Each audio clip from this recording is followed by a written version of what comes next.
Let's go to random_John. Good morning, Aslan and Corey. Given the dire straits of our team, what kind of coaches can FSU really attract? Who wants to come to a program where a coach in year 6 might simply be a dead man walking? Can they really afford to bring in A-listers, or they have to reach into the depths of G5 and hope like heck the person they find has a Midas touch?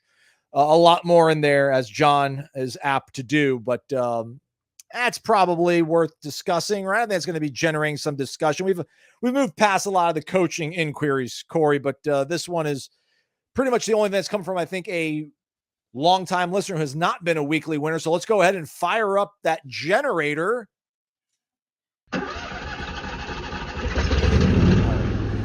got to get the crank going. Now we got the cameras on. Now we're generating discussion. It is, as always, sparked by Cummins Lifestyle. Follow him on Instagram. That's our ask. And on top of it, if I could ask you one more other thing, folks, if you're going to be in the Notre Dame game on November 9th, come hang out with maybe Irish O'Fell and myself for a brief time. We're going to be driving over from Chicago to South Bend. Not sure what time we're going to arrive, but if you need somewhere to hang out, the awesome folks at Cummins are throwing down an awesome tailgate from 1 to 6 o'clock. They're going to have the RV out there showing you all the awesome things you can do with the Cummins product line. You can also check it out on their Instagram page, Cummins Lifestyle. Again, all one word, Instagram. Give them a follow. By the way, my guy Andy over at Cummins is he's like, I'll have some beef hot dogs for you, Aslan. I mean, what kind of sponsor also caters to their guys' dietary restrictions? Awesome dude. John's an awesome dude as well, Corey. Where are you on this? When it comes to this sort of stuff, where I get it, if this season is a harbinger of things to come, who would want to, be part of a staff that might be on their way out if they end up going 5-7 next year? I'm hoping it's not going to be that bad.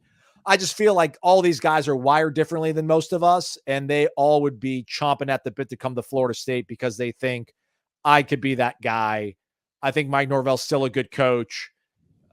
If he lets me cook, and with the resources they have there in terms of NIL, we can get this bad boy rolling again. I don't think anybody would be scared off by that. Do you think that would be a legitimate concern by some guys that are highly sought after right now? No, I think what Mike Norvell could do, and I get it because we're in a different world than we were a year ago, but he could just point to somebody that was hesitant. Okay, here's what Alex Atkins was making 5 years ago.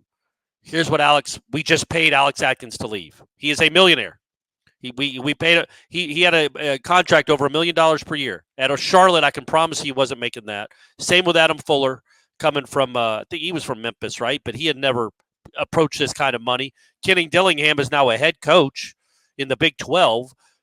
His tree is good enough, I think, that it's appealing in and of itself. Obviously, you wouldn't come if you think he's going to be fired in a year, but that's not, like Aslan said, I don't think that's how they operate, thinking that, yeah, I'm just going to go there. They're going to go 3-9 again, and then he's out of a job. I mean, that might be something you think about, but it's also, look, they're not going to get the OC from Ohio State or Alabama or any probably blue blood top 25-ish school that's from a Power 4 conference. But again, Florida State is it is a blue blood in this sport. It is a name that still resonates. They just went undefeated last year. And he got a lot of people a lot of money because Florida State was so good last year. So I know this year is awful, but Florida State is still and will always be an attractive job. And it's not career suicide to go coach at Florida State. They'll land on their feet, even if it does turn into another 3-9 season. You'll land on your feet somewhere. But, I think the thought is, yeah, if I'm there, there's no way they're only going to win 2 or 3 games again. They're going to win 7 or 8 games. Then I'm on the upward trajectory that Kenny Dillingham was just on. So that would be my thought. I don't think Florida State, even with Mike Norvell going into year 6 after a horrible season, is a tough sell to the kind of coaches you would be going after anyway, which are, I think, right, group of 5 are position coaches at FBS Power 4 schools. And I'm thinking more about like offensive coordinators. Yeah, honestly. Same. Yeah, I don't try to think who's out there in Power 4 that's alluring. They can maybe try to pull away, but man, there's a lot of good football being played across the country. I know it's a dated example, and it's like, well, maybe since you're having to go that far back, Aslan, it's not going to be a ripe sort of fishing pool. Choose guys from, but a guy like Chip Kelly, right? Like Chip Kelly was at New Hampshire. and ends up like revolutionizing football to a certain degree across the entire country. I mean, there's guys that are at programs. Our guy Cade Bell, at one point formerly our guy Cade Bell. Yeah, no that's longer right. Not our guy anymore. Cade Bell. Yeah. You know, listen, I mean, Mike was at Tulsa. You know, Mike was at Tulsa, Arizona State. He ends up being a head coach at a group of 5 school, and now he's your head football coach. So I'm not all that snobbish about, oh, this guy hasn't, you know, been coaching at the head coach stuff would make me a little bit leery. So maybe I am a little bit of a hypocrite on that, just because, again, like the AAC had created all these coaches that had won such a high level in that conference and couldn't carry it over to this side of thing. But if you're just a coordinator, just a coordinator from any level of football, if you've had 3 or 4 illustrious years, especially if it's been at different stops, I would be able to sign off on it, Corey. Yeah, and also I just think that again, I want to reiterate that I think Florida State is a program that's a destination program for a lot of position coaches, and yeah, I don't. The question more is how many coaches is he going to be trying to hire? And even if you don't, I guess I would say this too. Even if you don't get your first choice, because he is a little hesitant about thinking there maybe it's a tenuous. It's the program is tenuous. I can't even speak right now. It's a little unstable because they're coming off such a bad year. Well, whoever you get is still going to be better, literally, than what you're letting go. You know what I mean? Like you can't do worse at some of these position coaches, perhaps, I would argue, than you're doing right now. So even if you get your second choice because somebody else is a little hesitant or skittish, it's still an upgrade. Just upgrade. No, you might not upgrade to the best guy in the country, but you're going to upgrade. And that should lead to more wins and a lot more smiles in 2025. Real quick, because we got to keep this show moving, Corey. Good example, bad example. Kendall Browse coming here in 19. Just because pretty bad situation to walk into, but he was still probably one of the top 10, 15 thought of offensive coordinators in the country. And that didn't stop him from hopping over here. Yeah, I guess that's a good, and that offense was, I feel like it was much improved over the year before. It did make a pretty steady jump from what it was the year before. So yeah, I think that's a good example. Where was he though? Where was he before? Was he at Baylor? I feel like he was it was a year after Baylor. He was somewhere else before he came to Florida State.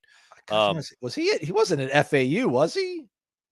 Maybe. Was he hanging out with he was at Houston. Oh, that's right. So, but he was at FAU in 17, then he was at Houston, then he came here. And Briles he's a good offensive mind, and he did improve that offense a great deal, even being hamstrung with Blackman and Hornswoggle.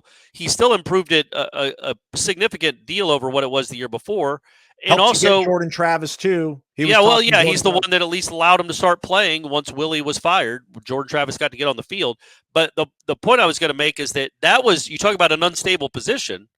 He came and joined that program where the head coach was fired. He did lose his job immediately, and he still landed on his feet and was the OC at Arkansas. So these guys, if they're good enough, even if it doesn't work out well for him, like it didn't with Kendall Briles, because he was here for less than a year, he still landed on his feet with a gig in the SEC. So I don't – it's not like you're jumping into a crater if you come to Florida State. Even if the head coach gets fired, you're going to land on your feet somewhere.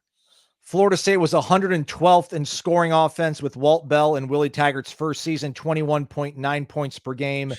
They were the 73rd scoring offense in 19 at 27.9 points per game, so almost a touchdown. Yeah. And they went from 102nd in total offense, 361 yards per game, to 60th in the country at 408 yards of offense. Man, imagine getting to watch an offense that was scoring 27 points a game. That's highfalutin stuff around here. I can't even imagine that. Can't even imagine it.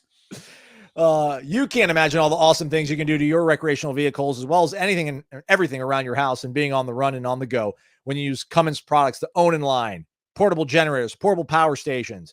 Weekly winner, random_John gets involved, entered into a drawing for a gift bag from Cummins, but also the end of year grand prize, either portable generator or portable power station. Only way you can win is by playing. Get involved in the Renegade Express. Subscribe to warchant.com.